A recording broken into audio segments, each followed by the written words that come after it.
Welcome to No Less Survival. That's where the more you know, the less you need. I'm going to get something out of the way here. No Less Survival is about knowing more and needing less. It is about common sense approaches to survival and survival training. It is not a firearms channel. However, the people who think that self-defense isn't part of survival are fooling themselves and they're luring themselves into a dangerous way of thinking. Okay? We need to think practically and pragmatically. What that means is we live in a country in which we have the constitutional right to bear arms, even when that's under threat or attack by whoever decides that they're in a position of power to do so. It is still our responsibility and our right to be able to bear arms. And for what purpose? Well, to defend ourselves, to provide for ourselves, to defend others who cannot defend themselves, and in some cases to defend um, places, right? If our duties or our responsibilities or the laws within the areas that we are allowed. So with that comes a responsibility, not just to bear arms and fulfill our rights, but to become proficient to a level where we're not a danger to ourselves or someone else or our loved ones. Okay, because having a firearm doesn't solve any problem if you don't use it. It just creates more that you might not see until a tragedy happens. That being said, what is dry fire? Dry fire is any amount of training that you do with your firearm without live ammunition, okay, or sim rounds. The idea here is you're building upon mechanical skills, you're getting those repetitions in, and you're going to start building a base that you can go to the range and reinforce later with live ammunition. It's important because not everyone has access to a range in which they can go weekly and put down 1,000 rounds a week or however, whatever have you, to stay proficient. Okay. Firearm skills are perishable skills. They need to be constantly reinforced, constantly used, and constantly maintained. They need to be done in a controlled and safe environment in some cases. And the best way to do that is to take out the dangerous part from the firearm. And that's going to be our rounds, right? Our live rounds. It's also important because it's going to help us slow down. Everybody wants to go fast. There are no shortcuts to becoming proficient with firearms. If you want a sub 1 second draw, if you want a sub 1.4 firm retention, you need to start with the basics. You need to break each of those down into components. You need to understand where your body comes into play, especially when it comes to handguns, and also things that you can and cannot correct, and areas where you might need to seek professional help to do so. All right, I'm an RSO, I'm a firearms instructor. This is what I do, right? I stay in the civilian side of those things, but in the common sense and self-defense and urban engagement side of that, not just in the going to shoot and target practice. What I will tell you is I saw a marked improvement about 10 years ago when I started dry firing daily. Up until that point, I mean, I'm very blessed. I have 3 ranges within 30 minutes of me, and just about any of them hit a spot, like a nice sweet spot. Engagement, straight stand-up target shooting, in bays, outside, indoor, in steel, on paper. I have everything I need near me, and it's kind of cool. But it did me a disservice because if had I known dry fire was there, I could have really tightened up some certain skills a lot sooner, and then had a better time both at the range, tightening up those skills even further. All right. How do we make the most of dry fire training? Or we do that by going slow. All right. Slow is smooth. The reason why slow is smooth, there, no magazine, laser cartridge in there. The reason why slow is smooth is because once we smooth out those body mechanics, we can marry them together and learn how to make those muscles go faster.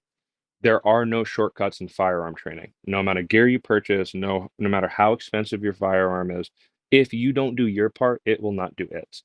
And while you can obscure or kind of smooth over those bumps in which you need to work on something by having a better firearm, you're only doing yourself a disservice because in reality of self-defense is we're never going to rise to that occasion. We're going to fall to our lowest level of training. And that's true in just about any training that we do when it comes to self-defense, but especially in firearms, because you might have a $4,000 Jacob Gray. And this is, I'm going to say this carefully because this is the student who has always had this issue. You got a large bank account. You think you can buy your way to preparedness. You cannot buy your way to preparedness. A $4,000 firearm does not make up for the fact that you have terrible trigger control. If you're still hitting low left, it's not your firearm, it's not your sights, it's not um, your optics, it's you. Okay? Most likely your grip. But we'll get to that point in a different video, maybe. Like I said, I'm not a firearms channel. You need to break those steps down. And the best way to do that is without the presence of ammunition. Okay? Because we want to build that base and then reinforce it with that recoil that we have from live ammunition. You do that by going slow. All right. Some of the common pitfalls that you're going to face when you're dry fire training are going too fast. You think, because now you've gamified this, that you think you're going to go fast and everything's going to be awesome. That's not the case. All right. Anything that you do in these massive amounts of repetitions you should be doing in dry fire, you could end up reinforcing negative traits, right? You could think, oh, I'm going to fly out fast, but my grip is low. So if I'm just flying out of my holster, oh, I'm cool, right? Um, Not great. Okay. You want to be slow. You want to be deliberate. You want to put those pieces together and you want to build those good habits. If you don't do it in dry fire, you will not be able to replicate it without a good amount of mistakes made at the range. And that's not the time you want to do it. Your wallet doesn't like when you make mistakes with live ammunition. Your RSOs don't like when you make mistakes. Please, for the love of God, no matter what, the primary rules of firearm safety apply in every circumstance. One of the things I should mention at this juncture is you should never have live ammunition anywhere near where you're dry firing. It takes one mistake, one round chamber that you didn't expect, loading a loaded mag in because you just didn't take time to feel the weight and you're trying to rep magazine changes for a tragedy to happen. And we're trying to be responsible right sparers. All right. Another common pitfall is thinking that gear is going to make up for live fire. It will not. All right. Perceived recoil systems, laser systems, gamified targets.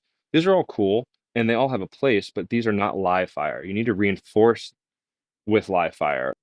So you can put these little dividers in there, and when it detects light, it gives you some feedback. It's cool. It gamifies it a little bit, but also what it helps you do is make sure you're aiming small. If you aim small, you miss small. It is important to note that a laser cartridge is not a necessity for dry fire training. One thing I do recommend is snap caps. They're just dummy round, similar weight and feel to what your live rounds would be. So you're going to kind of match your grains to the grains that you carry. And what that's going to help you do is kind of get a feel for the weight of things without having live fire or live ammunition present. The laser cartridge is good because it gives you some sort of instant feedback and allows you to kind of, okay, I can see on target. There's a lot of great apps out there. Like I said, G-Sight is one of them. Dry Shot's another. They're great for giving you instant feedback, seeing where your groupings are going in your repetitions, and seeing where you need to improve. But you can do that a lot too by just getting a feel for your firearm and getting some professional instruction. All right. The last common pitfall that I have here is not understanding what the purpose of dry fire is. Okay. You cannot fix every issue you have all at once with dry fire. I recommend that you focus on the issue that you believe or others are telling you that you're lacking in, because sometimes having an observer is good. Right.